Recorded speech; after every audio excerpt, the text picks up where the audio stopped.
Back, guys. Zach from Raven Films here. I am joined by a very special guest today, a man who needs no introduction, the very talented Kieran Cross. Oh, please. Hey, come on. Hello. All right, just going to start with a little basic info. Where were you born, grew up, and went to high school? So I was born actually here on this side of the bridge in Concord at I think it was Concord Hospital. And then I was raised between Benicia and Vallejo my entire life. And then I went to high school at Benicia High, which is just a very bland place to be at. So nothing very exciting happened there. But that's where my, I guess my love for acting started, and that's where I got it rolling. Nice. What was it that really attracted you to acting? Oh boy. No, so it's funny because apparently when I tell this story to people, I'm not the first person they've heard it from. I joined acting my freshman year because there was a girl that I liked who did acting back in middle school, and I knew she was going to take a drama class in freshman year, and I was like, I want to show off, whatever. I wanted to ask her on a date, so I joined that class, and so after a full year, comes to the end of the year, there's a dance show. I asked her out afterwards. She said no. But after that, I kind of realized that after that whole year, it's like, wow, I finally found something that I enjoyed doing. That's awesome. And that's how I started. So after that year too, she left the high school and went to LA, and I was just like, oh man. But I ended up sticking to just theater, and now I'm here. Awesome. So you obviously take theater at DVC. Yeah. What was your experience really with that from your first day of classes up into where you are now? So my first day of classes, actually my first semester here, all I did was theater classes. I took stage makeup because I knew you need to take it in order to learn how to do the proper setup.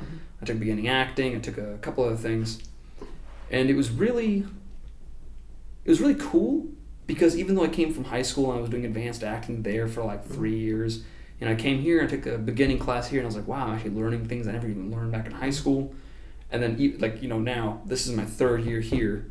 After this semester, I might transfer, I don't know yet. But all the classes I've taken that are theater-wise, every single class that's been, whether it's been musical theater, film acting, stage acting, I've always learned, and especially with the different professors here. In high school, it was the one lady. Well, two, but they basically taught the same. Yeah. But here, it's each professor or each teacher, they have their own way of teaching. They teach different things.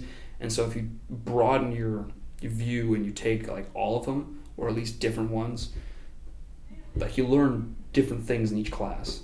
And it's really great because I'm not a great actor, but everything I've learned for the most part has been from here. That's awesome. They do have a very good program here. Oh yeah. One of the best. No, yeah, a lot of schools around the country know DVC for its theater program, and they try to recruit the kids here, which is why I'm confident. Yeah. So, some of the shows you've acted in are Hairspray and the Laramie Project. Yep. Very, very opposite ends of the spectrum. Oh, yeah. Would you like to talk about those? Maybe start with Hairspray since you did that first. Sure. Well, what I think is really interesting is the way, and I'm not trying to get political here, but the way the whole, political side happened last year in 2016. Yeah. And, growing up here in the Bay, I honestly, I kind of grew up in a bubble. Because when I heard about racism, I thought that was only in very specific parts of the country, and I didn't realize after seeing all this different stuff, just that it's everywhere still, and it made me feel very ignorant that I didn't know that. But the thing about Hairspray was that Hairspray brought light to racial issues. Laramie brought light to homosexuality, and so it was very interesting because the first two shows that we did for this season that was part of that during that whole election cycle too was about all these issues that are going on right now. And that was what was amazing about those two is the fact that we were both in these two shows. That Hairspray was just a lot of fun. Yeah, it was a lot of fun.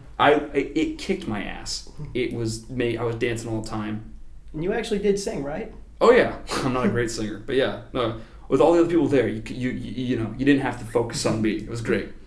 But and then Laramie, it's Hairspray was fun and lighthearted and jokey, and then you had Laramie, which was very real, and it dealt with an actual person who was killed just for being, gay, and how his whole town in Wyoming, dealt with that and each person's perspective about it. And you had the people that were like, I can't believe these guys would do that, and then other people that were just like, maybe he deserved it because he was gay. So it showed you that even, not even now, but like people still think that way. Yeah.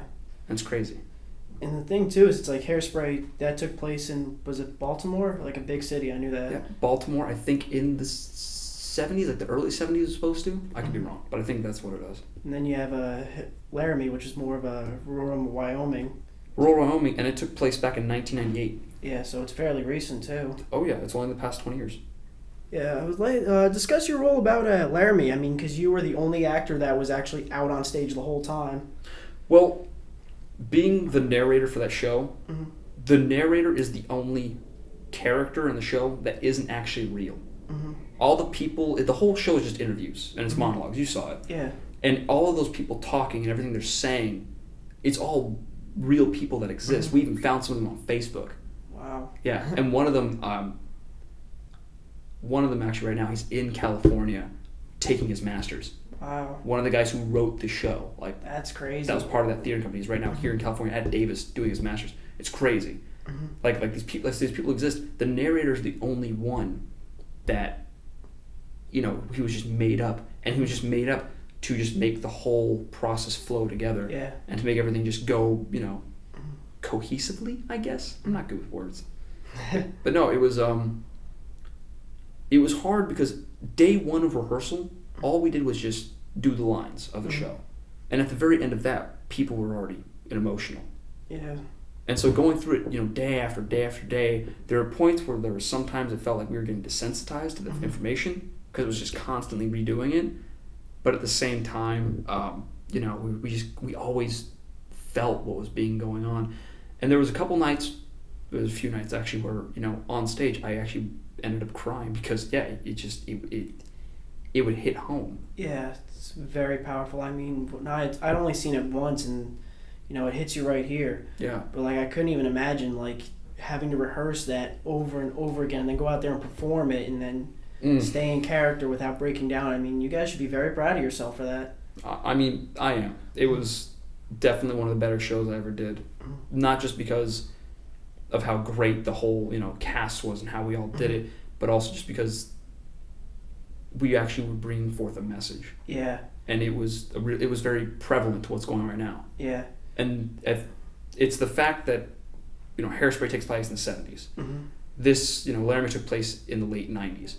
It's the fact that all the issues from those shows still exist now. Mm-hmm. Yeah.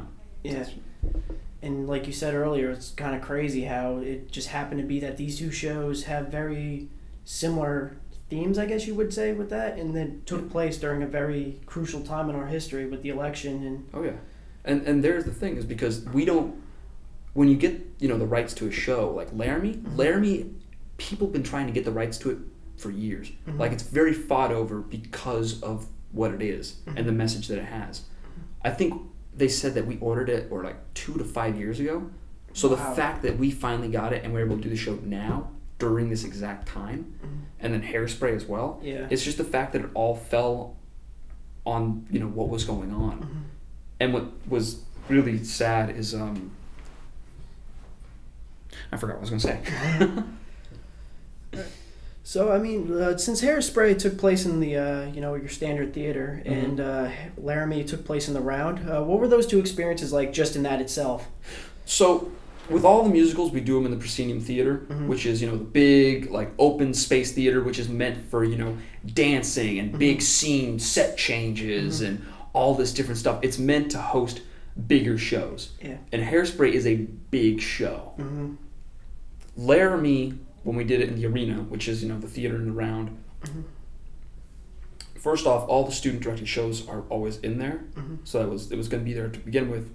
But what makes it great is the fact that when you're doing a show like that, where it's very it's very personal, when you're right there, right in the face of what's happening, it makes it even more personal. Yeah. And it makes it even more kind of just you're there when it's happening. When Hairspray happens, it's you're watching it. Yeah. When you're in the arena, usually you're almost kind of living what's happening, which makes it, I think, a better experience, especially for material like that. Yeah. Let me see. You've also done film work too. What's would you say is comparing it to theater, like film work and then theater work?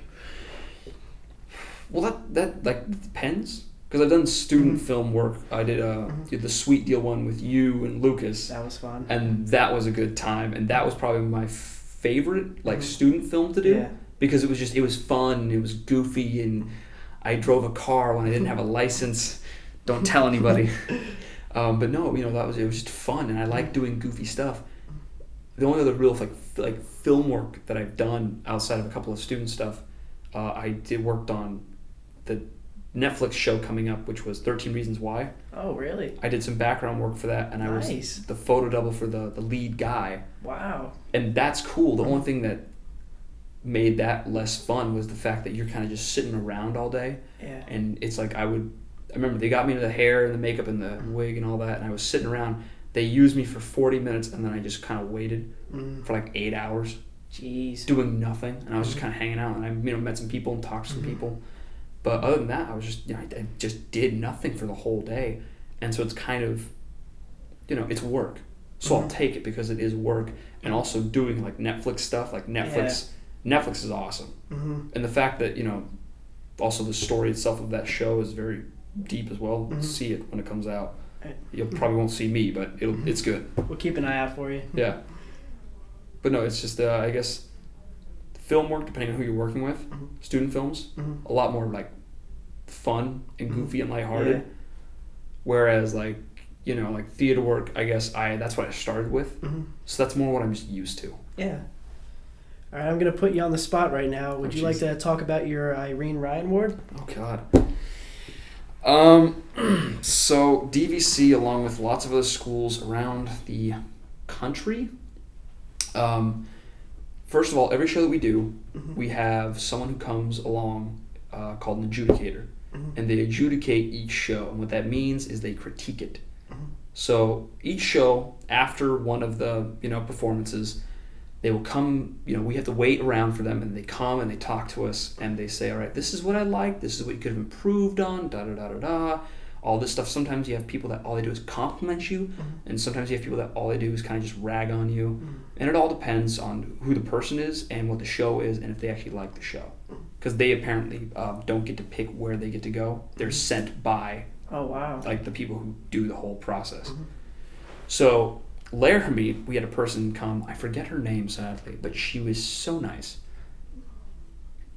Laramie apparently was like the first show she ever fell in love with. Wow. So the fact that she got to come and see it was like, she was like, this was awesome. Like, how like we had the floorboards that came up, and on each one was a message. Yeah. And she was just like, oh my God. And our director, Joseph, she was just like, oh, this isn't the first thing you've directed, right? And he goes, oh, this is. She literally went, what the f-? Like, she's sitting there like her mind's getting blown, because this guy who's younger than me, he's like 19. He just directed this show that everyone's just going, holy crap. In such a little time too. Yeah, in like a month and a half. Which, a lot of shows, they just go for a month, but still, just for the fact that he's a student. Yeah. But, so basically each show, 2 people get nominated for what's called the Irene Ryan. And so each year there's a festival called KCACTF. I always forget what that acronym stands for because it's just so long, and I don't have many brain cells to have that capacity. But the festival is just a week-long thing that happens. I think it happens at different places each time, but I've heard that it happens in Denver each year so far. So it's a week-long event of just theater and acting, and there's just all these different schools from around the country and the region that are there, and all they do is you go there and you do workshops and auditions, and you watch shows, and you talk to schools, and you possibly get auditions and whatnot to be in those schools. And that's how like a lot of students from here have gone to like the University of Idaho, because Idaho is there, and they like our students, and they catch them, and they give them scholarships and all that. So the Irene Ryans specifically is 2 people from each show are nominated. Not everyone goes because money is a problem as well. And I was lucky enough that people helped me with that GoFundMe and actually are allowing me to go, since I'm a broke little bitch. College life. Oh God, man, it's terrible. But So 2 people are nominated, and what it is you go, and if you compete, what I'm doing is I have a monologue and 2 scenes that I have to have memorized, and there's 3 rounds. And in those 3 rounds, the first round, you do a scene, and you do one of your scenes and a monologue, and you have to get it in 3 minutes. Wow. So as soon as you introduce it, like you do that, you have the scene change involved in it, like you go straight, you only have 3 minutes. If you make it to the next round is both your scenes. And I think it's only you have to do it in 5 minutes. Wow. 5 minutes or 6 minutes, something like that. And then if you make it past that, you go into the third round, which is your monologue plus both your scenes, and you have to get it all in 8 minutes. Wow. Huh. Yeah. And so you have to get it in 8 minutes. And if you pass that, you go into the finals, which happens in April, which will be in Washington. And basically, it's just a way for, if you win it, you get a ton of scholarship money. That's awesome. I need to do more research on it on myself because I need to know like all the facts. But it's crazy because also schools can be there watching, I think, and they can see you performing. So even if you don't make it possibly to like the finals or to the to the next round or so, they might see you and be like, oh, we like what you did, come through our program. That's awesome. Yeah, so it's really cool. Yeah, definitely. Like, we'll love to keep up with that as you go through that process. And if, like, we have to start a GoFundMe, like, from our page, we'll definitely do that for you. Put that out there for you. I think I am funded completely to go on this trip. That's awesome. But, I don't know when this is coming out, but my goal is to write a thank you letter specifically for each of those people because it was overwhelming. Yeah, I couldn't imagine that. Busy, you do 2 phenomenal shows. I love both of those. Thank you. Hairspray, it's like, I'm not really big on musicals, but I'm like, oh, check it out. And I loved every minute of it. And then to, like, see how you went from being somebody who was dancing on a TV show in, 60s clothes to a narrator for something that's so just heavy. It's like, wow, you should be really proud of yourself for that. Thank you. I appreciate that. Yeah, always. All right, I'm going to get a little lighthearted here. If you could be in any role on a stage or film, what would it be? Oh, man, that's tough. Can it be just one, or can I have like a couple? Or you can have a couple. Okay. So, as you know, a show came out recently called Hamilton. Mm-hmm. Now, because of how pale my skin is, I can't go for any of the leads of that show. Mm-hmm. But that's fine by me because something I've done over the years is I've done a lot of ensemble work. Mm-hmm. And for me, being in an ensemble, it's also part of the base. It's part of the structure of the show. Mm-hmm. Like, you need it for musicals. Mm-hmm. And for Hamilton, I'm like, dude, I would love to be in the ensemble for that show. Mm-hmm. Because A, I'm not good at rapping. I'm sure it could help me improve. But B, it especially with now, it has such a great message. Yeah. And it looks like such a fun show to do. It's been killing it in reviews. Yeah, and I'm just like, I know I'm never gonna get one of those lead parts, but I don't even care because if I can just be one of those background people, oh man.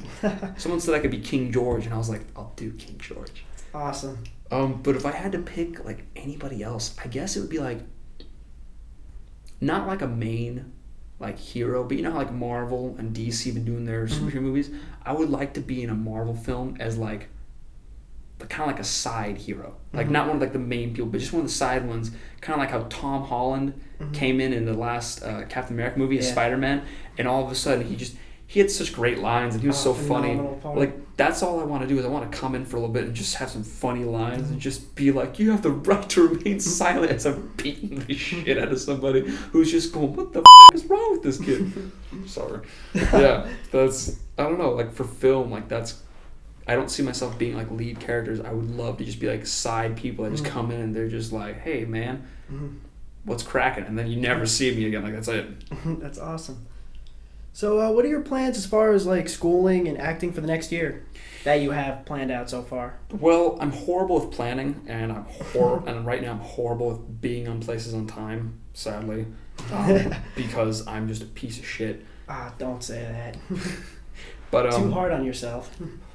Well, so here's how I'm looking at it: is if things go well at the Irene competition, and let's say I get far enough into it, and let's say a school wants to pick me up, I'll probably go to that school. Because there's going to be a lot of schools there, including one, I forget the name of it, but it's the top acting school in the world is going to be there. Wow. And it's in London, and that's where Benedict Cumberbatch came from. Jeez. And like several other really great great film and stage actors, and I'm just sitting there like, ooh, and I asked somebody that knows the school really well, and I was like, yo, like, what's their acceptance rate? And they're like 25 students a year. 25. Wow. And I'm sitting there like, there is no way I'm getting in. Never say never, though. True, never say never. But there's so many schools there that's like, if I got accepted to like Southern Oregon University, which is where my high school director went, which is in Ashland, which is a beautiful place, which is where the Oregon Shakespeare Festival is. Wow. Which, if you go to that school and you get into that program, you actually can work with the Oregon Shakespeare Festival. Wow. Which would be cool. I'm not like huge on Shakespeare, but I love acting. Yeah. And I know I'm going to probably have to do more of it as I go along, and I'm sure the more I work with it, the more I'll get to know it. But if I don't get into any schools from the Irene stuff, I'll probably be here for another year. Or my goal is over the summer take a crash course French class, and then I'll be going to the to Switzerland.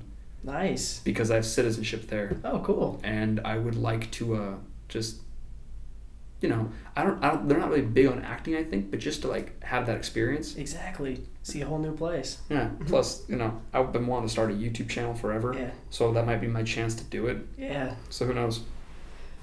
All right. So, you know, honestly, I'm going to get a little emotional here, but like, you know, you're one of the most talented actors I've ever had the pleasure of working with. You know, you can do stage, you can do film, you've done serious, you've done lighthearted stuff.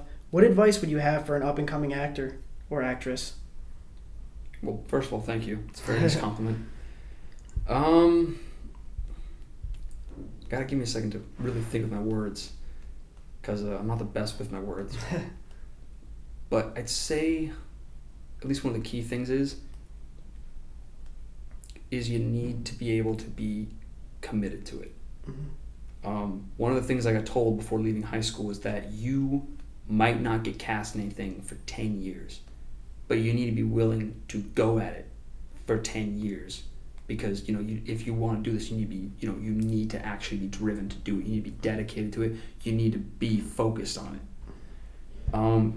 One of my things, honestly, is that each of the shows I've done, whether in the end I've liked it more than another, I've had fun with it. Whether it being with the director, the fellow cast members, the crew members, just the show itself. You know, my first show here was Wedding Singer. You know, I was a nobody here. Like, no one knew me. I didn't know anybody. And my first show, and everyone in that cast was just so much fun to be around. And the show was just hilarious. And it was fun to do. We had a great time. We used to hairspray, and during the student matinee show, when it came to the end where we all did our bows and the last bit of dancing, all these kids stood up and they were dancing with us. It was great.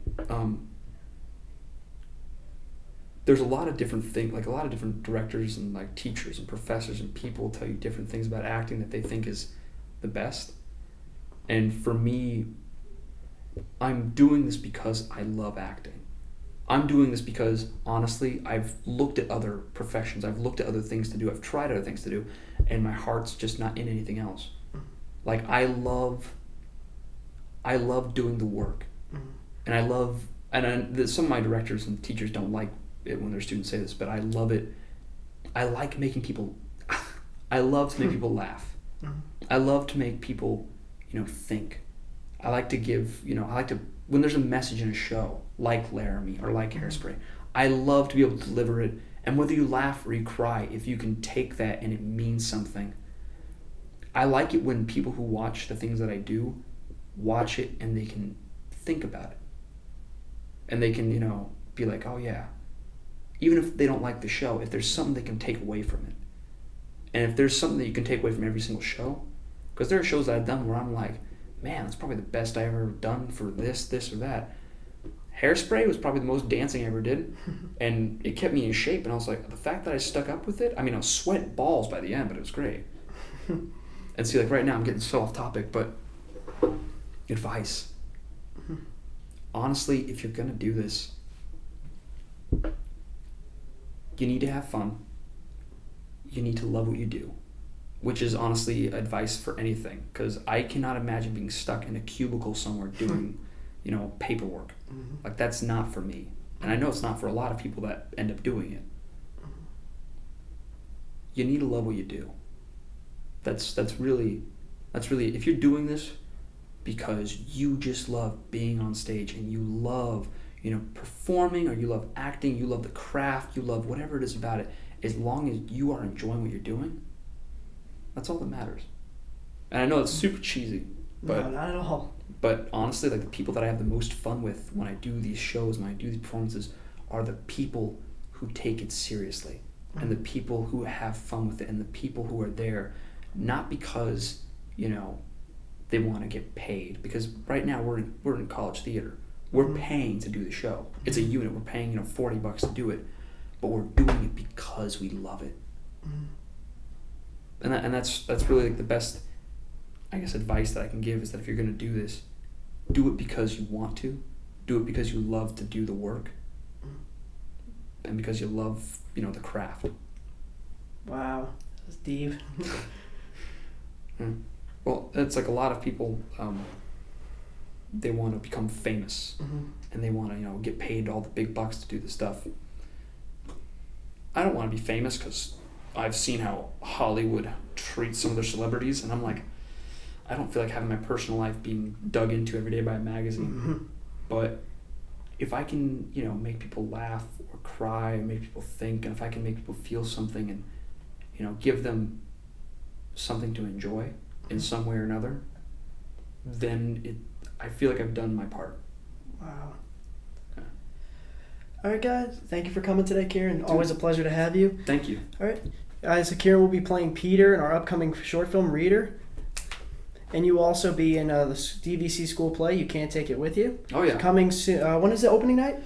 March 17th, 2017. Awesome. So if you live in Northern California, definitely check it out. All right. For all things film related, subscribe. I'll edit it out. Stay subscribed to Raven Films, right? There you go. Yeah.